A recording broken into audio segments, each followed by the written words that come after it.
Hi there, this is James Swanwick, and you're listening to the Alcohol Free Lifestyle Podcast, where you learn how to take back control over alcohol and live a life of health, wealth, love, and happiness. Welcome. This is Sarah Connolly for the Alcohol Free Lifestyle Podcast. And today I'm so excited to be joined by a very interesting individual, a specialist in breathing.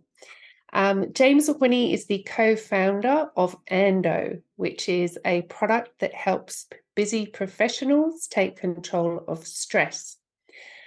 The reason that I'm doing this particular podcast today with James is to understand why breathing is so important, conscious breathing, because obviously we all breathe, we just do it unconsciously. So James is here to share with us his expertise and insights into how simple breathing can completely change the way that you feel, your stress levels, your productivity and focus. So welcome, James. Thank you so much for joining us. Hi, Sarah. Thanks for having me. It's a pleasure to be here. Thank you. So, James, tell us a little bit about how you've come to this area of expertise. Sure. I've always been really interested in health and wellness. I'm someone who exercises every day, and I'm constantly trying to optimize things, like optimize my sleep. Whenever new trends come out, like ice baths or things like that, I'm always going to try them and see if it can help me optimize. I wrote a book called The Wellbeing Revolution about 13 years ago now, when I was just finished university.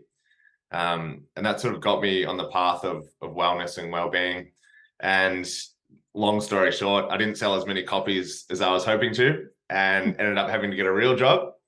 And so I've been working in software and technology for the last 15 years in various roles, but I started out in sales. My previous two roles have been CEO of two different startups.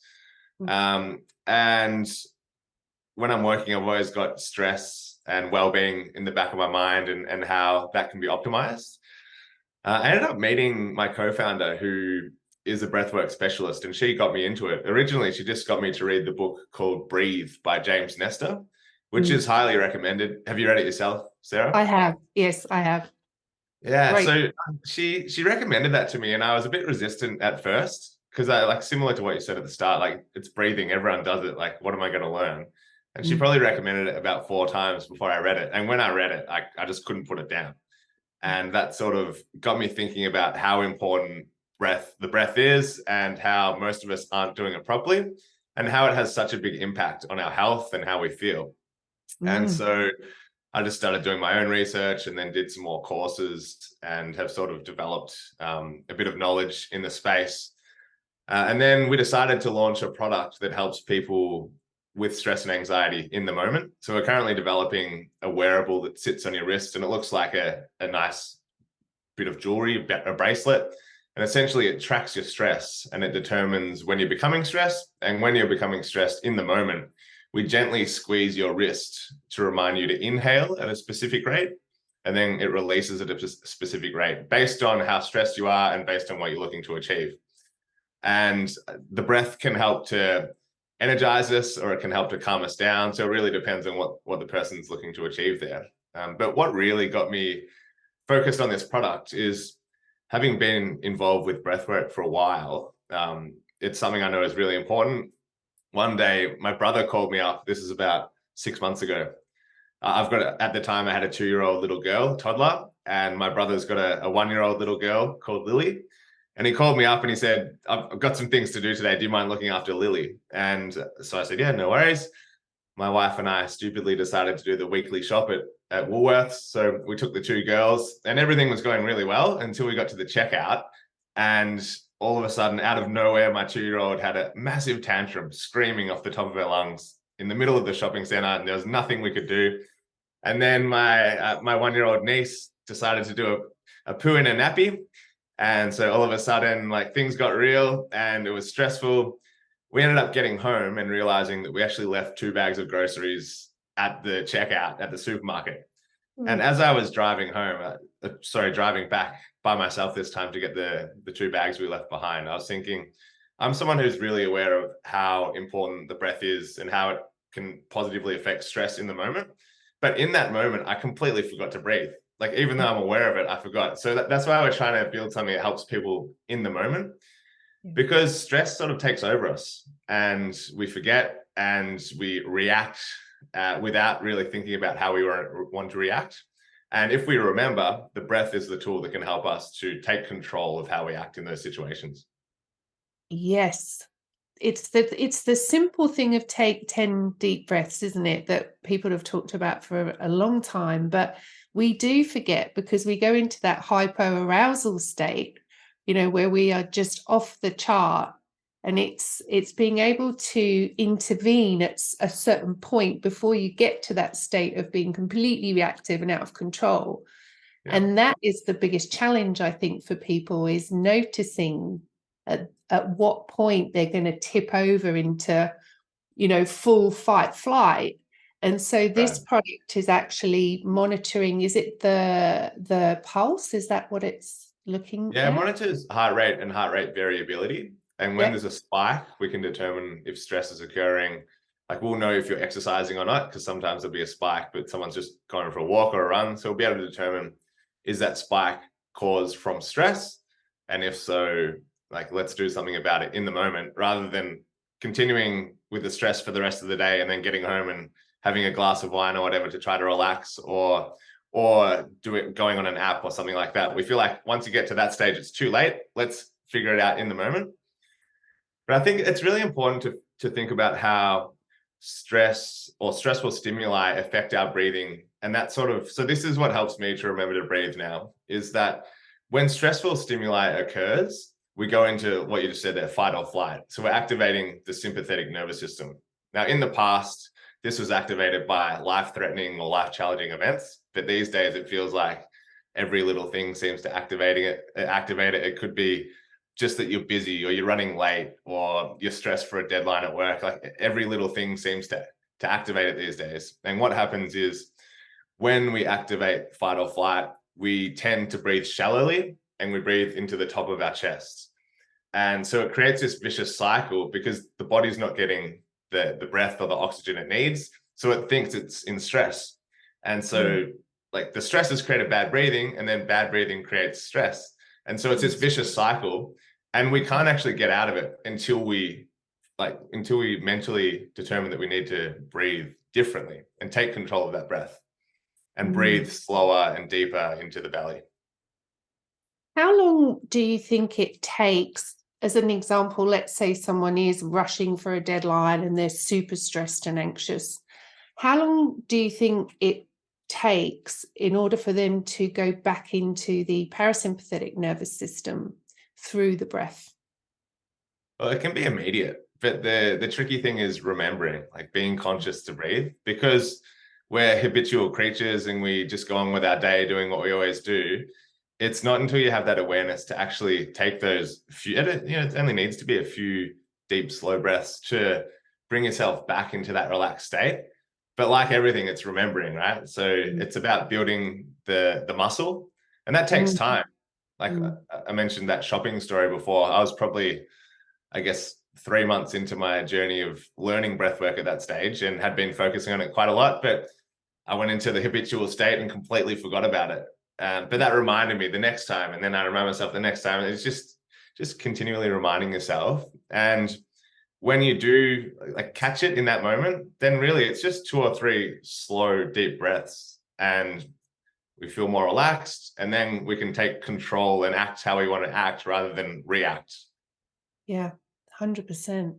Tell me, with these long, deep breaths that you're talking about, are they breaths that you start right down in the belly or from the chest? Like, how does that long breath play out? I recommend that people try to physically expand their belly. So the diaphragm sits below the lungs, and there's different science behind it, and different breathing patterns affect different people differently. But what I find is that when you breathe deeply into the belly, you're activating the diaphragm, and that pushes down and opens up your lungs, which means that you can get a full breath in. And so straight away, your body's getting that oxygen that it's probably been deprived of. So I just recommend, like, actively try to feel your belly expanding, even though I'm it's doing not it now. really, like your stomach's not doing anything. It's just your diaphragm's pushing down, which opens up the room for the air to get into the lungs. Yeah. And the slower you can do that, and particularly the slower you can exhale, the more relaxed you're going to feel. So typically, if someone's stressed, we recommend that they do a 5-second inhale and a 5-second exhale. But if you can slow that exhale even down to like a 10-second exhale, you'll feel straight away that you'll feel a lot more relaxed. Yeah. And do you recommend nasal breathing or through the mouth or both? I recommend nasal breathing when it's comfortable. Yeah. There's a lot of talk about the differences and how they affect you physiologically, but it feels like the nose has been designed for breath.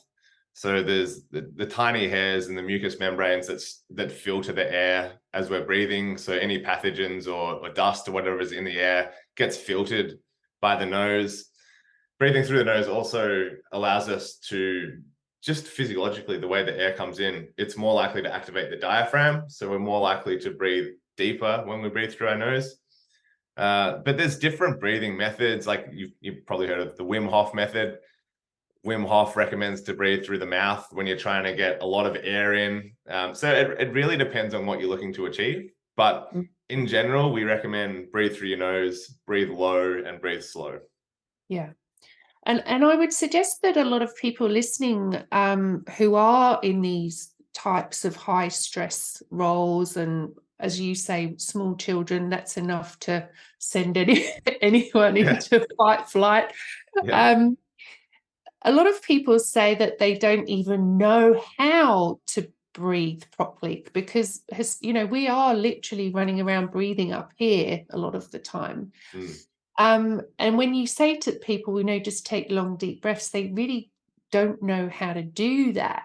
Is there any particular technique? Because you said obviously it takes time. How would someone start to practice this type of breathing? Yeah, sure. Well, I guess first thing I'd say is the number one thing you can do to improve your breathing is exercise. Because when you exercise, when you're moving your body is forced to breathe, and it does it naturally. So you don't need to think about it. So if you go for a fast walk or a run, you're probably not actually thinking about your breathing. Your body or your brain will just do it for you.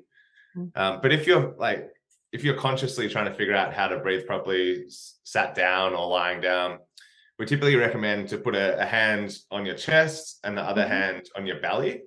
And firstly, get some awareness around where the breath's going. And so for most people, it's probably going to go to the top of the chest. So our recommendation is to focus on bringing the breath firstly into your belly. So you should feel your lower hand on your belly rising slightly. And then as you continue to breathe, the belly will fill up, and then you'll feel the chest begin to expand as well. So there's no right or wrong way, but really focus on the bottom hand expanding and then the top hand expanding, and then let out the air the same way. So the chest go down and then the belly go down. And it really shouldn't take too long to start feeling natural, and you can remove your hands eventually. And as long as you feel your belly expanding, you know that you're likely opening up your lungs and getting the right amount of air in. Yeah, fantastic. One thing that I like about the idea of this wearable, as you've said before, it punctuates the day with moments of deep breathing, because again, this sort of idea of breath work tends to be associated with 2-hour workshops where you lie on your back and do lots of, intentional breathing. But one of the things that's so important, I think, for people to understand is that the stress builds up throughout the day if you don't take these moments. And that's what leads to this state at the end of the day where you're frazzled and you just think, give me a drink. I really want to just calm myself down. Yeah. So in your experience, is it the punctuation throughout the day of short breath practices, as opposed to kind of intensive breath workshops, that makes the most difference to people? I think it depends on what people are looking to achieve. I've done you mentioned the 2-hour like breathwork class. Like I've done those and I've had some incredible experiences. I'd probably rate one of those 2-hour classes as one of the top 10 experiences of my life. Like it can have profound impacts, but it depends what you're looking to achieve. So I think that's great, but it's sort of a not and or, it's a and. So do that if you want to experience that, but you don't necessarily have to experience the benefits of optimal breathing. I think the key thing really, and what we're trying to achieve through the product, is helping people to build the mental habit to remind themselves to breathe. So the ideal is to get to the point in your life where no matter what you're doing, you consciously remind yourself to breathe in a certain way based on what you're looking to achieve in that moment. So before a busy meeting, remind yourself to breathe slowly. Or if you're stuck in traffic, just remind yourself, focus, like, am I expanding my diaphragm when I'm breathing? Or if I've got something that I need to feel energized for, then focus on breathing in a way that's going to, like, quick, short breaths that are going to, like, energize me. So it's really about building that habit and getting to the point where no matter what you're doing, and no matter if it's stressful or relaxing, you're thinking to yourself, all right, how am I breathing right now? And the way we're designed, our brains are made to focus on what we're doing at the moment. So it's not natural to focus on your breath. But if you can get to the point where you think about it 10 times a day, that's probably 10 more times where you have the opportunity to take control of how you're feeling and ensure that the stress isn't taking over you. Yes, wonderful. I think we all need to do more of that, because we do totally forget about this tool that we carry around with us that's accessible at all times. Yeah, for sure. It's accessible, but I'll caveat, it's not easy to remind yourself, because we're not made, like, that's not the way our brains are made. So it's just about trying to slowly build up that muscle. And you might go days where you don't even think about it once, and that's fine. Just remind yourself the next day and keep trying to build that muscle. Yeah, just about awareness, isn't it? And then practicing when you remember, but not beating yourself up when you don't, because we're all human. Yeah, exactly. Is there anything else? One thing I'd like to just finish up on is the benefits. We've kind of touched on them, but can you talk about what the long-term benefits are of creating healthy, conscious breathing patterns? Yeah, for sure. I think the short answer is the benefits are the benefits of good health, like all the benefits you get. So improved mood, more relaxed, less stress, less anxious. You're going to sleep better. But these are all the byproducts of getting out of that stress state. So moving away from the sympathetic nervous system and into the parasympathetic nervous system, which is also known as the rest and digest. So basically taking you out of that stress state and putting you into the relaxed state where your body is functioning optimally. And so there's obvious mental benefits, there's physical benefits. I find that the more I focus on my breath, the better I sleep. And for me, and I guess most people, sleep is the one thing that can really stuff up your day if you're not doing it right the night before, or allow you to have a really good day if you're getting really good sleep. So yeah, definitely the byproducts of optimal health, the byproducts of breathing right, when you are focusing on it consciously as much as possible. Final question. So you've had a stressful day and you get home and you think, glass of wine or breathing? What's your go-to? Well, I think I'd throw a third option in, which would be exercise. I mentioned before that exercise forces you to breathe correctly. So for me, I don't want to sit on a chair and think, oh, let's do 10 minutes of breathing exercises. I think that's boring. And I don't know, it's just something about it that doesn't get me excited. But to go for a run, I know that I'm going to get the natural endorphins and the serotonin and dopamine release that the body naturally produces from running. I know it's going to force me to breathe properly. I'm going to get a sweat up, and I just know I'm going to feel really good. I mean, these days I can do that. If I've had a stressful day, I can go for a run. But 10 years ago, I would have got home and thought, no way, I'll just go to the fridge and grab a beer or something like that. Again, it's just something where you need to build the habit. And You're going to have days where you get home and your brain's going to say, no, I can't do it today. So just remember next time and try to focus on the next time and just get better and better. And eventually it becomes a habit. Yeah. Excellent. Thank you so much. Tell us, so Anda is the smart wearable. Is that what it's called? A smart wearable? Yeah, that's right. Yeah, essentially we're trying to create a technology product that doesn't feel like a technology product. So I mean, a lot of feedback we've got, and particularly my co-founder is a female. She's actually Icelandic, and we're trying to design it with the Nordic sort of look, but we're trying to avoid the clunky feel of an Apple Watch or a Fitbit or something that, particularly for women's hands or wrists, doesn't seem to fit as well, and it doesn't match a lot of people's style. So we're trying to make it look more like a nice bracelet and jewelry rather than a clunky tech product. And how far in are you with the development? We're getting close to launching a pre-launch campaign. So we've figured out how it's going to work. We know how we're going to track the stress. It's now just designing it so it looks as nice as possible, and get that desired jewelry look. So we should be launching early next year, all things going well. Wonderful. Well, thank you so much for sharing that incredibly important information with people. Practical, easy, and necessary. If we really want to optimize our health and well-being, we really do need to pay attention to our breathing. Definitely. And that's my pleasure, Sarah. Thanks for having me. Thanks, James. Bye. Hi, this is James Swanwick, and we're taking applications for our 90-day and 1-year stop drinking programs. Clients are mostly executives, entrepreneurs, and investors who have tried unsuccessfully and repeatedly to stop drinking but remain stuck in a frustrating cycle of stop-start. Our programs are not AA, which has a reported 7% success rate. Our programs are not rehab, which has a reported 6% success rate.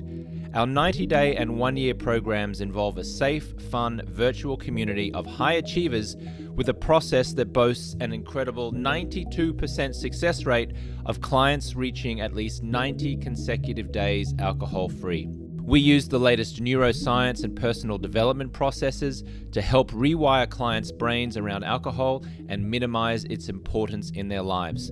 We will show you how to powerfully socialize with friends, family, and colleagues, what to say and how to say it so people don't mistakenly think that you're an alcoholic or have a problem, and how to eliminate the temptation of returning to constant drinking so you can finally break the stop-start cycle. To ensure client success, Project 90 can only accept 15 new clients each month. Some of those happy clients include John Keltner from California, who said, "I've lost 10 pounds." Susie Vaughn, a real estate broker in Tennessee, who said, "I've generated 20% more leads." Jessica Gaines-Jarbo from Kentucky, who says, "I've now got joy, focus, presence, and clarity." And Joe Worley from Michigan, who says, "My wife has the real Joe back." If you're an executive, entrepreneur, or investor who's sick of the stop-start cycle and the damaging effects alcohol has on your health, happiness, and family, and you're ready to regain confidence, become more present with your spouse and children, reduce stress, anxiety, and irritability, sleep better, increase focus and productivity, and feel better quickly, you're invited to apply to become a Project 90 client. Applicants can apply for an introductory interview by visiting alcoholfreelifestyle.com/project90. There's a link in the show notes which you can just click, but that link is alcoholfreelifestyle.com/project90.